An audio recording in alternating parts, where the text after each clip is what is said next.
Social selling. En ayant le strict minimum de campagne et d'audience, en fait, vous évitez des chevauchements de coûts et vous vous approchez plus rapidement des 50 conversions par audience que Facebook attend de toutes les campagnes activées. Et là, c'est vraiment le deuxième point le plus important. Je précise, 50 conversions par ad set et par semaine.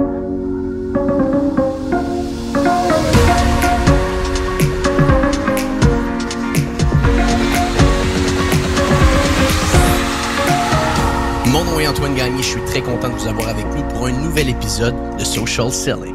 Si vous gérez des campagnes de publicité Facebook pour votre entreprise, vous avez certainement déjà été confronté à la situation suivante. Comment augmenter son budget publicitaire sans drastiquement impacter son coût d'acquisition? Chez J7 Media, on gère près d'1 million de dollars de publicité Facebook par mois et en ayant continuellement à augmenter les budgets publicitaires de nos clients afin de les faire passer de croissance à hypercroissance, on a dû trouver des structures afin de bien faire son investissement publicitaire. Mon collègue Antoine Dalmas, qui est analyste de publicité Facebook dans notre entreprise, va vous expliquer aujourd'hui les 3 étapes simultanées qu'on utilise afin de faire passer nos comptes à plus de 1000 $ par jour en pub Facebook. Antoine Dalmas, bienvenue sur Social Selling. Merci beaucoup Antoine de me compter parmi vous et parmi Nathaniel qui est pas là du coup. J'espère que je vais être très clair dans mon explication et que nos auditeurs vont pouvoir en tirer quelque chose de bénéfique pour leur propre compte. Puis je pense que c'est important de le mentionner. 2 choses que j'aimerais mentionner aujourd'hui. Ce qu'on va vous expliquer aujourd'hui est relié également à un guide que vous allez pouvoir utiliser pour votre entreprise. Les liens pour télécharger ce guide-là, pour vraiment faire passer son compte de publicité Facebook à plus de 1000 $ par jour va être dans les notes de l'épisode. Donc, pour les gens qui nous écoutent, vous allez être capable de le télécharger. Donc, ça, c'est mon point 1. Puis mon point 2, je tiens à le dire, Antoine Dalmas, il est derrière la majorité du contenu de Social Selling. C'est lui également qui va écrire quasiment tous nos articles de blog sur notre site web. Donc, c'est un peu la force tranquille de J7, Antoine. On le voit pas nécessairement beaucoup, mais il est derrière la majorité du contenu. Puis on va le dire, Antoine, c'est toi également qui gères les plus gros comptes, les plus gros investissements de notre entreprise. Donc, je pense que tu vas avoir quand même une bonne expérience à donner à notre audience aujourd'hui. Ok, écoute, merci pour la description. Ouais, effectivement, c'est le cas. C'est tout drôle de passer de derrière le clavier à derrière la caméra et le micro. Donc, je vais faire au mieux. Bon, merveilleux. Donc, Antoine, on a un guide. On a 3 étapes qu'on a été capable vraiment d'encercler chez J7 pour bien aider nos clients à passer leur investissement publicitaire à un autre niveau. Peux-tu commencer à nous dire un petit peu à quoi ressemblent ces 3 étapes-là? Juste nous les dire globalement, puis par la suite, on ira un point spécifique l'un après l'autre. Bien sûr. Alors, comme tu viens de dire, Antoine, c'est seulement en 3 points. La première, le premier élément, c'est la simplification du compte. Donc, ça consiste à réduire les campagnes et à regrouper les audiences, mais on le verra en détail après. Par la suite, on a la structure en funnel et après, à la toute fin, on a justement scalé grâce au pace budgeting. Donc, déjà, vous pouvez le voir, scaler, ça arrive vraiment à la fin. Il faut d'abord avoir les bonnes bases et c'est ce qu'on va discuter, je pense, immédiatement avec toi. Ouais, 100%. Parce que les gens, des fois, ils ont un bon coût d'acquisition, ils ont des bons retours sur Facebook et ils veulent injecter beaucoup plus d'argent très rapidement. Puis la réalité, c'est que des fois, ton compte est très mal structuré. Ton compte est très mal structuré, tu as beaucoup trop de campagnes, tu as des objectifs bizarres sur tes publicités. Puis là, effectivement, ça te donne pas la possibilité de passer ça à un autre niveau. Donc, je pense que tu as bien fait de le mentionner. OK, rentrons dans le spécifique. Point 1, simplification du compte. Avec Nathaniel, on avait fait un podcast spécifique là-dessus, mais rentre, s'il te plaît, Antoine, dans le vif du sujet, puis dis-nous qu'est-ce que tu veux dire par ça. Bon, la simplification du compte, comme je vous l'ai dit juste avant, en fait, il suffit juste de réduire le nombre de campagnes actives au strict minimum, donc environ 3 à 4, et de réduire aussi le nombre d'éléments à tester dans les campagnes, à commencer par les audiences, mais on verra aussi après avec les publicités. Puis parle-nous un petit peu de pourquoi c'est important de faire ça. Pourquoi, en fait, c'est parce que, disons qu'il y a 3 raisons. La première et la plus importante qui rentre en jeu, c'est le Power 5 de Facebook. Je suis désolé, on en parle à chaque fois, mais c'est vraiment la ligne de conduite de tout bon analyste, je pense. Comme vous le savez probablement déjà, ce sont les 5 meilleures pratiques attendues par Facebook sur un compte pour avoir du succès. Et je vais vous le synthétiser très très rapidement. Donner de l'espace à Facebook et donner de la marge de manœuvre à son algorithme. C'est tout. En fait, plus vous restreignez Facebook avec des campagnes compliquées, des audiences sursegmentées, des kilos de publicité active, plus vous êtes sûr de ne pas avoir les meilleurs résultats. C'est prouvé. Ensuite, on aurait l'apprentissage parce que en ayant le strict minimum de campagne et d'audience, En fait, vous évitez des chevauchements de coûts et vous vous approchez plus rapidement des 50 conversions par audience que Facebook attend de toutes les campagnes actives. Et là, c'est vraiment le deuxième point le plus important. Je précise 50 conversions par ad set et par semaine. Donc en fait, si vous avez 5 campagnes avec 5 audiences, avec 10 publicités, je suppose que vous avez vraiment un budget monstrueux pour arriver à 50 conversions par ad set. Et si c'est pas le cas, réduisez vos éléments tout de suite parce que sinon vous allez payer beaucoup trop cher. Et sur ce point, on pourrait en faire un podcast. Je termine juste là-dessus. On pourrait en faire un podcast, mais Facebook a lancé un webinaire en mai qui parle justement de la phase d'apprentissage des campagnes et qui explique en quoi c'est bien justement de raccourcir au maximum parce qu'ils ont fait des tests, ils ont vu que plus vous sortiez rapidement de la phase d'apprentissage, plus vous, par exemple, vous pouviez espérer de payer 20% moins cher vos conversions après. Alors que si justement vous mettez trop de temps, vous allez tomber en learning limited et là vous allez payer beaucoup plus cher que vos concurrents vos objectifs de conversion. Ben oui, non, mais je pense que t'as fait une analyse mathématique qui est assez simple à comprendre. Là, tu sais, Facebook le dit, quand tu as un objectif sur ta campagne, donc on va dire pour l'exemple ici aujourd'hui, l'objectif que tu vas mettre à ta campagne, c'est l'objectif d'achat. Donc, tu mets un objectif d'achat à ta campagne. Facebook dit que dans les meilleures pratiques, tu dois avoir 50 conversions par ad set. Donc, tu le dis, si tu as 15 campagnes dans ton compte, chacune de tes campagnes ont 5 audiences, ben là, on va faire je sais pas exactement le calcul, mais tout dépendant de ton coût d'acquisition, là, de combien va te coûter un achat par campagne, c'est un budget complètement phénoménal que tu dois avoir là, si tu veux respecter tout ça. Donc, comprenez que si vous voulez respecter le 50 conversions par ad set, ben, c'est juste mathématique. Là. Ouais. C'est juste mathématique. La manière d'y arriver le plus rapidement possible, c'est d'avoir le minimum de campagne, le minimum d'audience. Et quand on dit minimum d'audience, assurez-vous que les audiences soient larges. Assurez-vous que les audiences soient larges parce que ça, c'est encore une fois, c'est quelque chose qu'on a vu, des audiences larges vont amener des meilleurs résultats. Donc, on revient un petit peu, le pourquoi de la simplification du compte. Tu le dis en 3 points, ben c'est pour atteindre les 50 conversions, c'est pour donner plus de place à Facebook, plus de marge de manœuvre, parce qu'on le dit. Puis c'était quoi le troisième point que tu disais par rapport à cela? Le troisième, en fait, je vais parler directement à la personne qui gère le compte de publicité, mais comment est-ce que vous faites pour gérer efficacement 15 campagnes à la fois? Et je le dis parce que chez G7 Media, je m'occupe des audits. Et donc, nécessairement, j'analyse des comptes de prospects. Et en fait, je suis souvent très étonné du nombre important de campagnes qui sont actives au même moment. Alors, pour moi, c'est super difficile à étudier, mais je sais pas comment les personnes qui gèrent le compte font eux-mêmes. Parce que finalement, avoir moins de campagnes, ça vous permet une analyse plus précise, plus rapide. Et surtout, ça vous évite de faire des erreurs, en fait. Très simplement. Ça serait ces 3 points pour moi. Donc, on comprend maintenant pourquoi qu'on simplifie notre compte. Maintenant, as-tu un peu des cas pratiques que tu pourrais nous donner, une marche à suivre pour arriver à réduire son compte? Parce que oui, ça arrive des fois que tu as malheureusement mal construit ton compte publicitaire, Antoine. Tu as peut-être 20 campagnes à l'intérieur de ton compte. Chaque campagne a peut-être 12 à 7. Comment tu fais en sorte de passer ce nombre de campagnes-là à peut-être moins de campagnes? Puis également, si tu peux nous donner un peu des cas pratiques, des études de cas qu'on pourrait discuter ensemble. Ouais, bien sûr. Je vais vous donner 2 études de cas de clients qui sont en e-commerce. Et encore une fois, je vais vous schématiser, mais bien sûr, c'est du test, c'est un peu d'expérience, mais bon, je vais me lancer. Disons, le premier, on commence à réduire le nombre de campagnes actives et on implante les nôtres graduellement. Donc, c'est un client e-commerce et je vais vous dire, fin mars, on termine le mois avec 14 campagnes qui ont eu de la distribution. Je dis bien distribution, c'est pas qu'elles étaient 14 actives au même moment. 14 qui ont eu de la distribution, $5 000 de dépensés, un ROI de 4,18. Avril, avec tous les tests qu'on a fait, on a été assez confiant et finalement, on est parti que sur 4 campagnes. On a fait que 4 campagnes pendant tout le mois d'avril et grâce à ça, on a pu centraliser le budget et on est arrivé à un budget dépensé de $9 000 et un ROI de 7,56 par rapport à 4,18 sur le mois d'avant. Donc, c'est déjà énorme. Puis je te pose une question, Antoine, juste pour être certain qu'on soit capable de bien comparer le tout. Les offres étaient similaires d'un mois à l'autre. Tu n'avais pas un rabais complètement exceptionnel au mois d'avril comparativement à mars. Les offres étaient similaires. Tu fais très très bien effectivement de le mentionner. On avait juste fait plusieurs tests sur des objectifs différents. On avait la même offre à pousser de toute façon. Et voilà. Et c'est juste, on a centralisé tout et on a eu des bons résultats. Et c'était pas le seul. Parce que j'ai un autre client où ça s'est à peu près passé la même chose. Le processus, ça, par contre, a été plus long. Là, ça nous a pris 4 mois. Quand même. C'était en janvier 4 mois. Janvier 2020, on est à 8 campagnes avec de la distribution, un budget inférieur à $3 000 et un ROI, donc retour sur investissement publicitaire, de 5,09. OK? Fin avril, on arrive à descendre ça à 5 campagnes seulement, un budget de $7 400 et un ROI de 8,90. Quand même. Ouais, encore une fois, c'est énorme. On a scalé et on a maintenu un niveau de retour sur investissement qui était assez confortable, je dirais. Ouais, je pense. Non, mais 100%. Puis je pense que c'est important que les gens comprennent, c'est que tu le dis, ton premier client, ça s'est fait rapidement d'un mois à l'autre. L'autre, ça a pris peut-être un petit peu plus de temps. Ne forcez pas. Ne forcez pas en 48 heures de passer de 14 campagnes à 4 campagnes.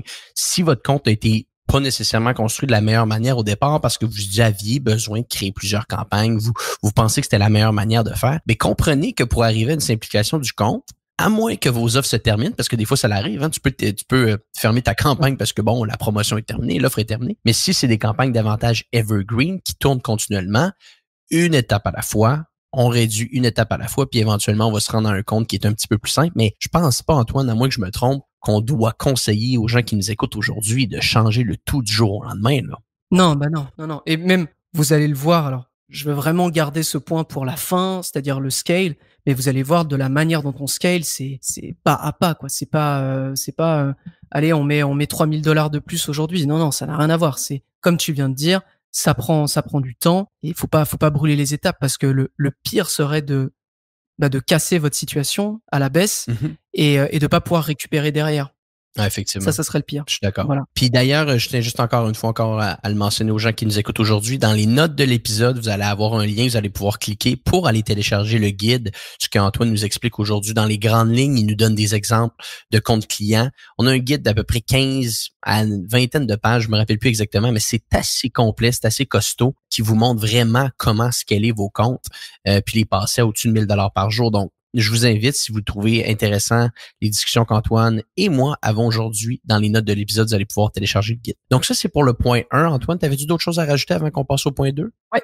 Alors, comme je vous ai dit, il y a les campagnes, mais il y a aussi les audiences. Il faut absolument que vous ayez un nombre d'audiences qui soit entre 3 ou 4 maximum par campagne et surtout aller chercher une population qui est plus large. C'est ce qui vous sortira plus rapidement aussi de la phase d'apprentissage parce que comme je vous l'expliquais auparavant, si vous voulez aider Facebook à avoir de meilleurs résultats, il faut lui donner de la marge de manœuvre. Bien sûr. Donc, rien de mieux encore une fois qu'un exemple pour vous expliquer. On avait un autre client, un e-commerce, qui vendait des billets pour une course aux États-Unis dans plusieurs villes.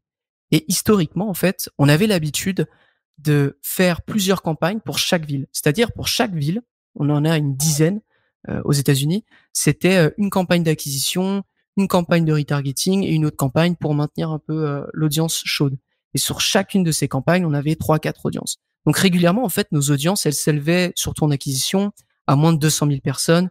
Et en fait, il nous était impossible d'avoir des campagnes en conversion, par exemple, à tout carte ou à achat. On était tout le temps en trafic parce qu'à chaque fois qu'on essayait de passer en objectif de conversion et du coup d'avoir des achats directs, et ben en fait Facebook arrivait pas du tout à avoir régulièrement ces conversions. Comme on le disait au tout début, il faut ces 50 conversions. Bah là, on n'arrivait pas du tout à les avoir. Du coup, à chaque essai, on perdait de l'argent et on revenait sur un modèle de campagne en trafic qui nous apportait une audience pas qualifiée à l'achat.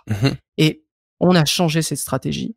En fait, on a regroupé toutes les audiences pour faire de plus grosses audiences, c'est-à-dire au lieu de faire une campagne pour chaque ville, on a fait une campagne pour toutes les villes et on a utilisé que 2 à 3 audiences maximum. Donc en fait, de 200 000 personnes, on est passé à près d'1 million sur chaque audience avec exactement les mêmes ciblages. On a juste augmenté l'échelle. Et là, on repart en conversion. On se permet de partir une campagne de add to cart pour de l'acquisition. Et là, en 3 mois, c'est l'explosion. C'est-à-dire que au tout début, la campagne commence avec $2 600 dépensés sur le mois. On a un ROAS de 3,96 et 3 mois après, on est à $15 400 dépensés sur cette campagne avec un ROAS de 2,66. 2,66, faut le dire quand même, pour nous, c'était énorme parce qu'en acquisition, on avait du mal déjà à arriver à un ROAS de 1. Et là, on était à 2,66. C'était impensable. OK, intéressant. Ce qui est encore plus dingue, c'est que le retour sur investissement global de toutes les campagnes d'acquisition, grâce uniquement à cette campagne, sur les quelques mois, il est passé de 0,70 à 1,37. Donc, on est passé d'une situation où on perdait de l'argent à une situation où on ne perdait plus d'argent, en fait. Ouais, et on se rapprochait limite d'un ROAS de 2. Donc, encore une fois, c'est utiliser des audiences très larges nous a permis d'aller plus loin avec des campagnes et là, pour le coup, d'être quasiment profitable en acquisition froide. Intéressant. Donc, on résume ça simple. On réduit le nombre de campagnes, on réduit le nombre d'audiences, puis Est-ce qu'on réduit, tant qu'à être là, est-ce qu'on réduit le nombre de publicités? C'est quoi ton take là-dessus, ouais? Effectivement. Et alors heureusement, il faut pas qu'on fasse 50 conversions par publicité, parce que là, ça serait, ça serait vraiment l'enfer, je pense. Ouais. Non, effectivement, comme je disais au début, 3-4 campagnes, 3-4 audiences maximum, et effectivement, 3 à 4 publicités maximum. Voilà. OK. Active. Le mieux, c'est 3 vraiment. 4 si vraiment vous avez un gros budget, vous voulez avoir des réponses rapidement, vous faites 4, mais 3, c'est parfait. En fait, si vous suivez le 3-3-3, la règle du 3-3-3, ça devrait bien se passer. Voilà. J'adore Et ça. comme tu as dit, voilà, la synthèse sur comment simplifier son compte, c'est repérer les bonnes campagnes, repérer les moins bonnes campagnes, transférer les budgets. Pour les audiences, c'est pareil. Vous isolez vos meilleures audiences, vous les amenez dans une seule campagne, et quand vous amenez des nouvelles audiences, vous essayez d'amener des audiences qui soient importantes. Importantes grâce au targeting expansion, qui est un des points du Power 5 de Facebook. C'est juste une petite case à cocher. Quand vous faites des audiences avec des critères d'intérêt, ça va augmenter artificiellement votre audience en allant toucher tout l'écosystème de ce que vous avez sélectionné à la base. Par exemple, si vous dites je veux toucher toutes les personnes qui aiment des couches, voilà, des couches pour enfants. Ça va aller chercher toutes les personnes qui ont des enfants aussi en bas âge et qui seraient susceptibles aussi d'aimer les couches, mais qui ne les aiment pas nécessairement tout de suite. Mhm. Donc c'est vraiment important d'utiliser ça. Et sinon, pour ce qui est des audiences lookalike, ça serait si vous utilisez une audience 1%, ça serait de tester une 2, 3, 4%, en faisant attention bien sûr d'exclure les audiences d'avant que vous utilisez. Bon, mais merveilleux, Antoine. C'est assez clair là-dessus. Encore une fois, vous téléchargerez le guide si vous voulez un petit peu plus d'infos. Ton deuxième point maintenant, après avoir simplifié l'entièreté de ton compte publicitaire, le 3-3-3, un petit peu comme tu l'as dit, c'est quoi la prochaine, la prochaine étape, Antoine, pour s'assurer d'amener son compte à plus de 1000 $ par jour en publicité Facebook? Ok. Donc là, le deuxième point, c'est la structure en funnel. Et je vous rassure, ça va être beaucoup plus light. Il y aura moins de chiffres, ça va être plus simple à comprendre. Ce point, en fait, il découle naturellement de la simplification du compte que vous avez fait auparavant. Donc, logiquement, après quelques mois, il devrait vous rester 3 à 4 campagnes actives. En fait, il faut que chacune de ces campagnes serve un point précis qui soit en rapport avec le cycle d'achat de votre client. Grossièrement, c'est toutes les étapes nécessaires à un prospect pour passer un achat avec vous. Et lorsque vous cherchez sur Internet, vous tombez souvent sur des schémas d'entonnoir ou de tunnels qui rétrécissent. Ici, nous, on a l'habitude d'appeler ça des funnels. Et Facebook connaît déjà très très bien ce système parce que lorsque vous créez une campagne, les objectifs d'optimisation comme la portée, la conversion, le trafic, etc., ils sont tous groupés entre la sensibilisation, donc ce qui pourrait être le top of funnel, considération, middle of funnel, conversion, bottom of funnel. Dans sensibilisation, on trouve tout ce qui est portée. Considération, c'est trafic, engagement. Et conversion, c'est conversion comme l'achat ou les catalogues d'IPA, etc. Donc en fait, une campagne, elle doit servir à 3 choses. Faire connaître, garder en mémoire, passer à l'action. Bien sûr. C'est tout. Ça, c'est les fondamentaux que tout le monde doit se rappeler, peu importe ce que tu vends, là. Exact. C'est du marketing. C'est plus Facebook. Là, c'est du marketing. Donc, pourquoi mettre ça en place? En fait, comme je vous ai dit au début, c'est la continuité du point 1. Déjà, ça vous force à avoir moins de campagnes, donc des meilleurs résultats parce que vous centralisez le budget, mais ça vous permet aussi d'avoir une bien meilleure lisibilité du compte au final. Bien sûr.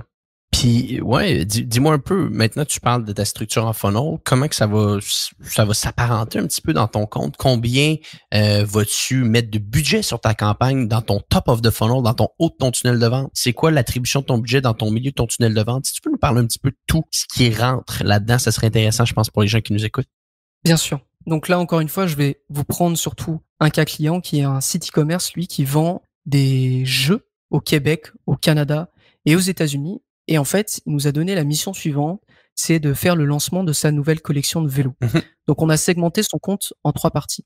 La première, c'était une campagne de TOF, donc acquisition.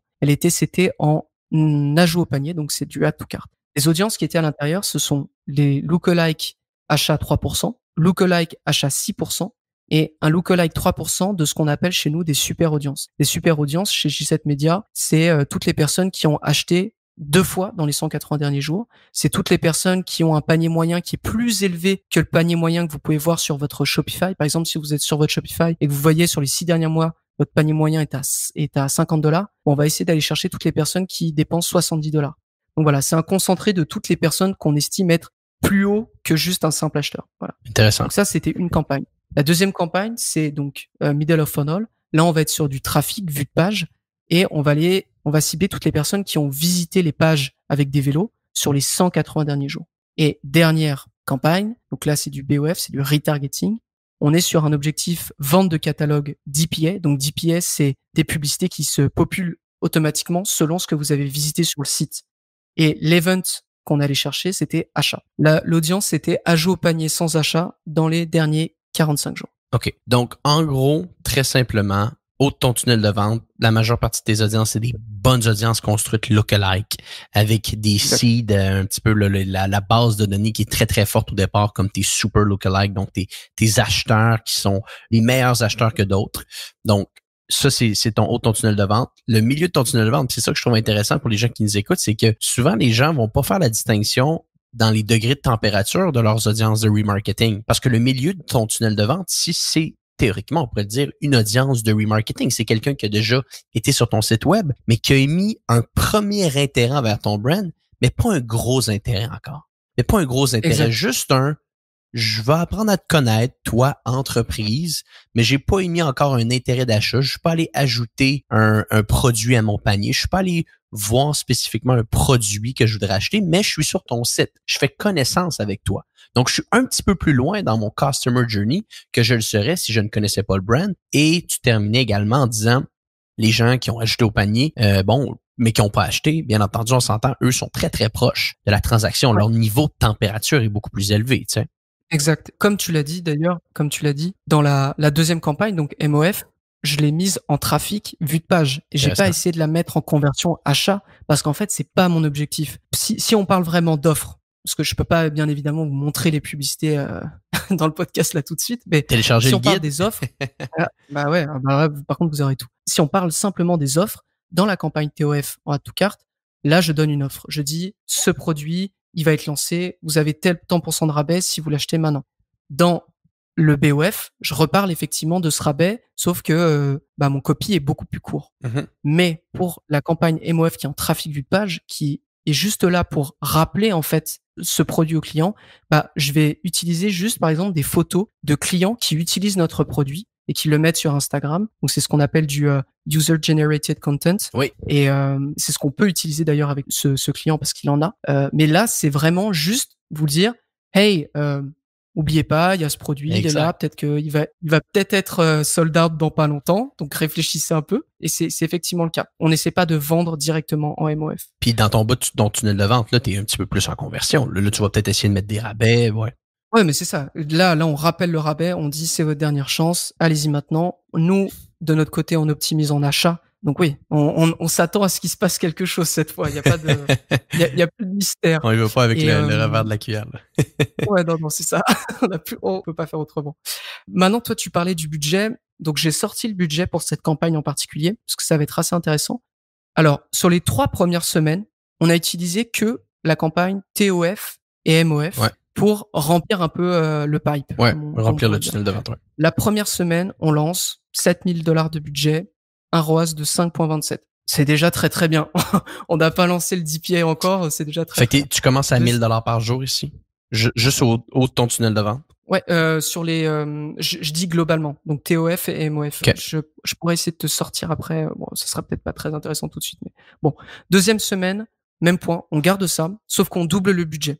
On passe à $15,500 dépensés sur ces 2 campagnes pour un ROAS de 4.08. Ça commence à descendre, mais c'est toujours intéressant. Troisième semaine, les dépenses continuent d'augmenter. On est à 19,500 et le ROAS passe à 3.70. Là, on sent que ça commence à faiblir et que si on repart sur une deuxième semaine comme ça va être un peu plus light. Donc, quatrième semaine, on lance le DPA et on lui donne $1,000 à dépenser sur la semaine, ce qu'il dépense. Et là, le ROAS est à 11.71 sur cette campagne. Wow. Cinquième semaine, on augmente un petit peu de $100 le budget, donc $1,700 de budget. Et là, le ROI passe à 7.87. Donc, il diminue un peu, mais ça reste encore totalement profitable. Donc, en gros, ce que tu me dis, c'est que t'as investi drastiquement au début de ta campagne pour bien remplir ton pipeline au niveau de ton tunnel de vente sur des bons investissements publicitaires, puis par la suite, le DPA est allé ramasser ce qui avait pas converti. C'est ça l'idée, là. Exact. Enfin, si vous mettez un budget important en retargeting, faut que vous ayez mis d'abord un budget important en acquisition. faut surtout pas saturer vos audiences, ça serait la pire chose à faire. Puis pour les gens qui nous écoutent là, dans un baseline, donc tu sais, chez G7 Media, on travaille avec énormément de comptes, on gère des budgets, comme je le disais un petit peu en début de podcast, d'à peu près 1 million de dollars en publicité Facebook par mois. Donc on envoie des comptes, on envoie des exemples. Habituellement, Antoine Dalmas, dans les comptes que tu vas gérer avec les gens qui font partie de ton équipe, c'est quoi le pourcentage de distribution de budget? Mettons que je te dis haut de ton tunnel de vente, milieu de ton tunnel de vente, bas de ton tunnel de vente. C'est quoi le pourcentage que tu mettrais dans chacun de ces degrés-là? OK, c'est une bonne question. Parce qu'habituellement, moi, ce que je vois, puis tu sais, je comprends un petit peu la manière que tu y penses parce que c'est pas une science exacte. Ça va vraiment dépendre de tes audiences. Mais habituellement, moi, ce que je vois puis ce que je trouve intéressant de faire, tu me diras si c'est un petit peu ce que tu vois également toi de ton côté, c'est à peu près du 70-20-10. Donc, 70% de ton budget en audience très, très froide ou en lookalike, un petit peu comme tu le mentionnais. 20% de ton budget dans des audiences un petit peu plus réchauffées puis 10% de ton budget vraiment au bas de ton tunnel de vente pour aller ramasser tout ce qui reste. Bien entendu, ce n'est pas une science exacte. Vous avez des données que vous devez analyser. Vous devez regarder la grosseur de vos audiences avant de dire voici le pourcentage de budget à mettre là, voici le pourcentage de budget à mettre là. Donc, il y a un travail d'analyse de votre part que vous devez faire. Mais moi, habituellement, c'est ce que je vois. Ça serait le benchmark que je pourrais dire aux gens qui nous écoutent aujourd'hui. Je pense que je vais te rejoindre. En fait, j'hésitais entre 60 et 70, mais effectivement, 70, ça, c'est très, très bien. Et comme on l'a vu, et comme tu as dit surtout, c'est pas une science exacte. C'est-à-dire que si on regarde sur notre première semaine versus notre deuxième semaine, nous, on a doublé le budget. Ouais. Mais parce que les résultats étaient au rendez-vous. Si les résultats après la première semaine n'étaient pas là, peut-être qu'on aurait directement lancé le DPA pour essayer d'au moins d'avoir déjà des achats et un ROI qui est assez élevé. Là, c'était pas le cas. Donc, on a juste continué à augmenter, à mettre plus sur le TOF. Donc, comme tu as dit, c'est pas une science exacte, mais c'est vrai que genre, si vous commencez avec 70, 20, 10, ça devrait bien se passer déjà. Merveilleux. Puis, est-ce que ça faisait un peu la conclusion de ton point 2, puis on peut aller à ton point 3 ou tu avais d'autres choses à rajouter, Antoine? Juste pour qu'on resynthétise un peu. Oui, vas-y. Donc, ça serait vraiment sur ce point, c'est lister les audiences dont vous avez besoin, ouais. Adapter les copies de vos publicités à chaque grande étape. Donc, comme je vous ai dit, un copy plus long en acquisition et vraiment un copy urgentiste en retargeting. Nommez vos campagnes selon qu'elles font de l'acquisition, de la nutrition ou du retargeting et adaptez vos budgets en conséquence, comme on vient de parler, pour ne pas saturer vos audiences. Et juste avant de partir sur le dernier point, je vais profiter de la transition avec ce dernier point, du coup, le scale, pour parler d'un élément important. Parce que depuis tout à l'heure, avec Antoine, moi, je vous conseille d'avoir les mêmes campagnes et de les garder longtemps pour profiter d'une optimisation profonde de la part de l'algorithme de Facebook. Mais en fait, si vous gardez longtemps les mêmes campagnes et les mêmes audiences, vous risquez de connaître ce qu'on appelle le ad fatigue. Bien sûr. Le ad fatigue, c'est l'usure de vos publicités à force d'être diffusées sur une même audience. On le note lorsque le taux de clic sur lien diminue, que la fréquence et que le coût par action augmente. Bien sûr. En fait, le ad fatigue, ça implique plus de diffusion sur une même personne pour espérer arriver à la faire convertir. Donc, vous devez prévoir régulièrement d'apporter des nouvelles publicités sur vos campagnes dès que vous sentez qu'il y a une baisse notable des performances. Et là, je vous rassure, pas besoin de réinventer la roue. Dans cette situation, vous avez juste à décliner les meilleures publicités que vous avez dans d'autres formats, d'autres couleurs ou d'autres visuels. C'est un enjeu de créatif à ce moment-là. Si vous commencez à scaler considérablement vos campagnes, vous allez vous rendre compte qu'à un certain point, à un moment donné, vous allez juste avoir à créer des nouvelles publicités à chaque jour. Bien entendu, il y a des... Non, mais c'est vrai, tu sais, c'est juste ça le point. Si vous passez sur des comptes, on a des comptes chez G7 Media qui vont investir 15-20 000 $ par jour en publicité Facebook. Croyez-moi que la création de publicité est différente que quand on va faire des campagnes, il y a un compte qui va investir 200 $ par jour. Là, tu sais, c'est juste mathématique. Tu as besoin de nouvelles publicités continuellement pour être certain que les publicités que tu as faites dans le passé, ne commencent pas à s'épuiser. Il y a une métrique sur Facebook qui s'appelle le ratio de première impression que je vous invite à aller voir. Je pense que c'est dans le volet Ad Set, Antoine, quand on clique sur Inspect, là, bon, peut-être qu'on pourrait mettre... D'ailleurs, je pense que c'est dans le guide, là, vous allez être capable de le voir. Mais le ratio de première impression, ça dit sur le budget là, qui est investi présentement sur ta campagne, c'est quoi le pourcentage des gens qui voient ta publicité que c'est la première fois qu'ils la voient. Et si tu te rends compte à un certain point que les gens qui voient cette publicité-là, c'est rendu peut-être uniquement 10% des gens que ce sont des nouvelles personnes, uniquement 20% des gens que c'est des nouvelles personnes, puis 80% des gens qui voient ta publicité, c'est des personnes qui l'ont déjà vu dans le passé. Et automatiquement, tu es face à un enjeu de ad fatigue. Vous allez le voir dans vos graphiques. Au moment que votre pourcentage de première impression a considérablement descendu, c'est sûrement à ce moment-là que vous avez vu votre coût par acquisition augmenter. C'est sûrement à ce moment-là que vous avez vu votre coût par acquisition augmenter et automatiquement voir vos profits descendre. Donc, c'est important de bien comprendre ces métriques-là quand on fait du scale. Puis la meilleure manière de combler l'enjeu, c'est une création continuelle de publicité, tu sais. Exact, t'as tout dit. Encore une fois, t'as tout dit. Non, effectivement, les publicités, c'est très, très important. Je pense qu'on va parler d'un client, enfin, je ferai référence à un client qu'on a bien connu tous les deux et qui a eu exactement ce même enjeu, mais on va déjà passer à la troisième partie du coup, à moins que Ouais, vas-y. Ok, donc la dernière partie, on y arrive enfin. Vous allez pouvoir scaler, ça y est, avec la méthode que je dirais la plus sécuritaire pour augmenter les budgets des campagnes qui sont déjà établies, parce qu'après il y aura une autre technique pour des nouvelles campagnes. Donc la stratégie pour les campagnes déjà établies, c'est ce qu'on appelle le pace budgeting. Ça consiste simplement à augmenter le budget étape par étape en attendant que 100%. l'apprentissage de votre campagne se termine avant de recommencer. Parce qu'il faut comprendre que lorsque vous modifiez le budget d'une campagne, ça repart son apprentissage à zéro. Et pour ne pas risquer de perdre tous vos résultats, attendez à chaque fois que cette procédure se termine, vous jugez si les nouveaux résultats sont bons, et si oui, vous continuez à augmenter le budget. Voilà. Donc nous, je pense qu'Antoine, tu es d'accord avec moi, généralement, nous, on augmente de 20% le budget quand on fait ça. Donc c'est-à-dire que si votre campagne elle est à $100 par jour, on passe à $120 et on attend de voir si ça se passe bien. Puis je pense que c'est important de mettre une petite parenthèse là-dessus. Il y a plein de gens qui ont des méthodes différentes. Tu sais, je parlais avec des gens la semaine dernière qui gèrent des campagnes de pub Facebook qui disent le pace budgeting, ce n'est plus d'actualité, on est capable de quadrupler son budget en une journée, tout ça. La réalité, c'est qu'il y a plein de manières de le faire.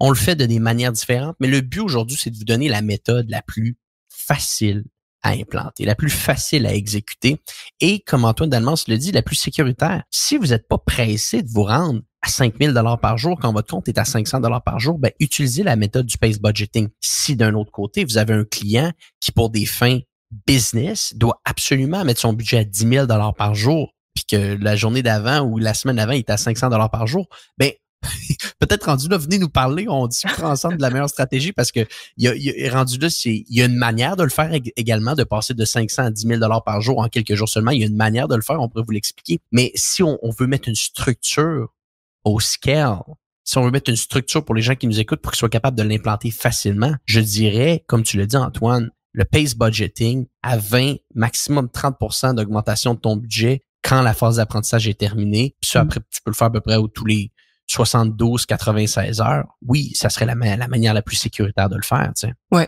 et je vais aller totalement dans ton sens. Ce qui est bien aussi avec cette technique, c'est que si jamais quelque chose casse, vous revenez immédiatement au budget précédent et généralement, vous devriez retrouver vos résultats d'avant.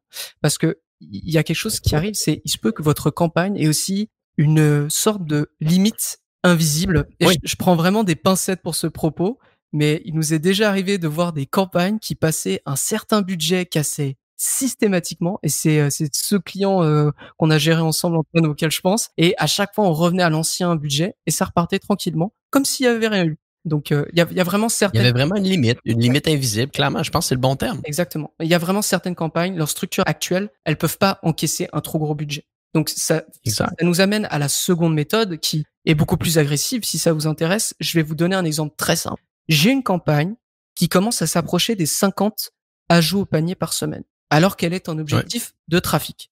Bon, je l'arrête et je lance une version en ajout de panier. Par la même occasion, en fait, je vais profiter de ce lancement pour augmenter le budget drastiquement de cette campagne, carrément le doubler ou le quadrupler si jamais vous êtes vraiment agressif. Et en fait, logiquement, je devrais pas avoir de trop mauvaises surprises en lançant cette campagne parce que j'ai vu que mon coût par ajout au panier quand la campagne de trafic était à X, donc si je la passe déjà en ajout au panier, ça devrait revenir facilement. Et si en plus j'augmente le budget, bah, je devrais dépasser encore plus vite ces 50 conversions. Donc là, c'est vraiment pour moi la seconde méthode qui est beaucoup plus agressive et qu'on va utiliser suite à la simplification du compte. Tu sais, ça c'est des scales rapides. Ouais. Ça, c'est des scales où ce que le client demande rapide. Puis ça demande une analyse mathématique. Regardez combien de conversions que vous générez avec un certain objectif, puis changez-le. Tu sais, des fois, on a été confronté à un scale qui devait être rapide. Ben souvent, ce que tu fais, c'est que tu vas reprendre ta campagne puis tu vas la relancer littéralement avec un plus gros objectif directement pour le voir. Mais ça, je pense que encore une fois, la méthode scale rapide, c'est un podcast au complet parce que j'ai pas envie de mêler tant que ça. Non, mais c'est vrai, j'ai pas envie tant que ça de mêler les gens aujourd'hui. Puis je pense que la meilleure manière, si vous voulez scaler votre budget d'une manière sécuritaire, et vous voulez augmenter ça tranquillement puis avoir des résultats qui sont soutenables, deux choses dans le scale, dans la troisième méthode qu'Antoine parle aujourd'hui. 20% à tous les 72-96 heures, dès que vous sortez de parce que là, en augmentant votre budget, vous sortez de la phase d'apprentissage. Dès que vous rentrez dans la phase d'apprentissage, vous pouvez remettre du budget.